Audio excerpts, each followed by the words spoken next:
बहुत पुराने समय की बात है। एक बार भगवान विष्णु ने अपने शेषनाग पर बैठे बैठे पृथ्वी पर घूमने का निश्चय किया। वैसे भी उन्हें पृथ्वी पर आए काफ़ी समय बीत गया था। वह पृथ्वी पर आने की तैयारी कर रहे थे, तभी उनकी अर्धांगिनी लक्ष्मी जी ने उनसे पूछा, कहाँ जा रहे हो? भगवान विष्णु ने बोला, मैं धरती पर घूमने जा रहा हूँ। यह बातें सुनकर लक्ष्मी जी बोली, हे प्राणनाथ, क्या मैं भी आपके साथ चल सकती हूँ? लक्ष्मी जी की ये बातें सुनकर विष्णु जी बोले, सिर्फ एक शर्त पर तुम मेरे साथ चल सकती हो। यदि तुम पृथ्वी पर पहुंचकर उत्तर दिशा की ओर ना देखो। तभी लक्ष्मी जी ने हाँ भर दी और वे दोनों पृथ्वी लोक की ओर चल दिए। और कुछ समय पश्चात वे दोनों धरती लोक पर पहुंच गए। जब वे धरती लोक पर पहुंचे, उस समय सुबह का समय था। सूर्य भगवान निकल ही रहे थे। पिछली रात को भारी वर्षा हुई थी और चारों ओर हरियाली ही हरियाली थी। धरती पर शांति थी। चारों ओर का दृश्य मंत्रमुग्ध करने वाला था। महालक्ष्मी यह दृश्य को देखकर चारों तरफ देखने लगी। वह उसके द्वारा दिए गए वचन को भूल गई। यह देखते हुए माँ लक्ष्मी को उत्तर दिशा में एक सुंदर बगीचा दिखाई दिया। उस बगीचे में सुंदर सुंदर फूल खिले हुए थे। यह फूलों का एक खेत था। इस खेत से बहुत ही सुंदर खुशबू आ रही थी। माँ लक्ष्मी बिना सोचे समझे खेत में चली गई और वह एक सुंदर से फूल को तोड़कर विष्णु भगवान के पास आ गई। माँ लक्ष्मी ने देखा कि भगवान विष्णु की आंखों में आंसू थे। भगवान विष्णु ने लक्ष्मी जी से कहा कि कभी भी किसी से बिना पूछे उसकी कोई भी वस्तु नहीं लेनी चाहिए, और इसके साथ ही उसने अपना वचन याद दिलाया। माँ लक्ष्मी को अपनी भूल का ज्ञात होते ही उन्होंने भगवान विष्णु से माफ़ी मांगी।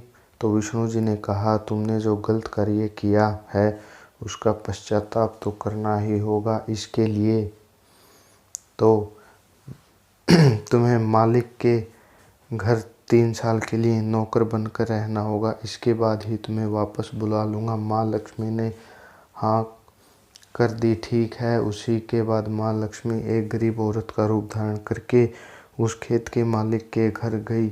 वह घर न होकर एक झोपड़ी थी और उस झोपड़ी के मालिक का नाम माधव था। माधव की एक पत्नी, 2 बेटे और 3 बेटियां थी। सभी उस खेत में काम करके अपना गुजारा करते थे। जब माँ लक्ष्मी माधव की झोपड़ी में गई तो माधव ने पूछा, तुम कौन हो बहन?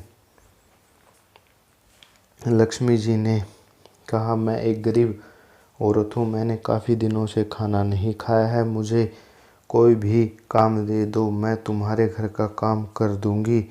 बस मुझे अपने घर के एक कोने में रहने दीजिए।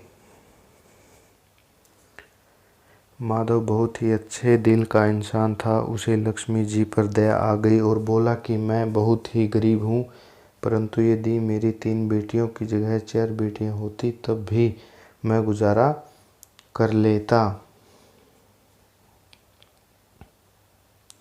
अगर तुम मेरी बेटी बनकर हम जैसा भी रूखा सूखा खाते हैं वह खाकर खुश रह सकती हो तो बेटी अंदर आ जाओ। इस तरह लक्ष्मी जी माधव के घर में 3 साल तक नौकरानी बनकर रही। जिस दिन से माँ लक्ष्मी माधव के घर में आई थी उसी दिन से माधव को फूल बेचकर बहुत आमदनी होने लगी। फिर माधव ने एक गाय खरीद ली। धीरे धीरे माधव के पास काफ़ी धन हो गया। पक्का मकान भी बनवा लिया। उसकी बेटियां और पत्नी ने गहने भी बनवा लिए। माधव सोचने लगा कि जब से यह महिला आई है तब से ही मेरी किस्मत खुल गई है, अर्थात महिला के रूप में मेरी किस्मत आई है। इस तरह 3 साल बीत गए थे, लेकिन लक्ष्मी जी अभी भी घर में और खेतों में काम करती थी। एक दिन माधव जब अपने खेतों से काम करके अपने घर आया तो उसके घर के सामने देवी के रूप में गहनों से सजी हुई औरत को देखा। ध्यान से माधव ने देखा तो यह वही मुँह बोली बेटी थी और यह महालक्ष्मी थी। माधव का पूरा परिवार बाहर आ गया था। सभी यह देखकर हैरान थे।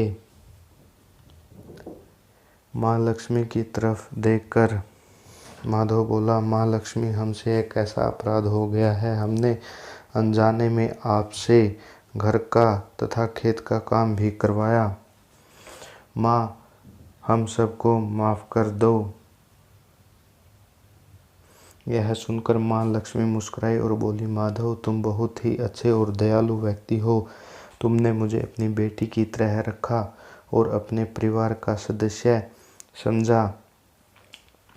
इसके बदले मैं तुम्हें वरदान देती हूँ कि तुम्हारे पास हमेशा धन और खुशियाँ रहेगी। तुम हमेशा सुखी रहोगे। यह बोलकर माँ लक्ष्मी स्वर्ग लौट गई। इस कहानी से हमें यह शिक्षा मिलती है कि हमें बिना पूछे किसी की वस्तु नहीं लेनी चाहिए तथा जो लोग दयालु और साफ दिल के होते हैं, लक्ष्मी जी उनके घर में निवास करती है। अर्थात हमें सभी लोगों की मदद करनी चाहिए। धन्यवाद।